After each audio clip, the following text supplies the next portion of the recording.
Ha? For the record, meron kong informasyon, ha? Na you are being used para papirmahin si Alice Go ng affidavit. Affidavit na magtuturo na si President Duterte, si Senator Bongo, si Senator Bato, si General si IDG, General Karamat ay nasa likod ng pugo. Merong tao from Malacanang nag-uutos sa'yo. Meron akong information. I can pin you down, my God. Ha? Huwag kang pailing-iling dyan. Alam kong informasyon na yan. Is that correct? No, Anong sir. purpose mo? Bakit ka pupunta doon kay Alice Go? Dalawang bisis ka pumunta. Anong purpose mo doon? Be, sige. At sino kasama mo?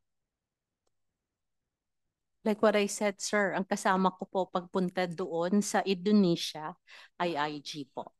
Ang We tinatanong have ni General Macapas online Sen. to Bato, cross-check. sino ang kasama mo pumunta sa kulungan ni Alice Goo? Yun ang tanong ko.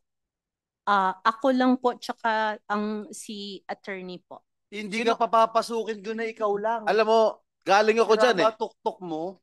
Galing ako dyan sa custodial eh. Mahirap makapasok dyan. At sino ka para makapasok doon? Ang makakapasok lang doon, abogado, pare, kamag-anak, doktor. O opisyal. Ikaw, ano relasyon mo sa kanya? Doktor ka ba? No, sir. Pari ka ba? O ano ka ba? No, sir. O ano? I don't have Abogado ka ba? No, sir. O paano ka nakapasok?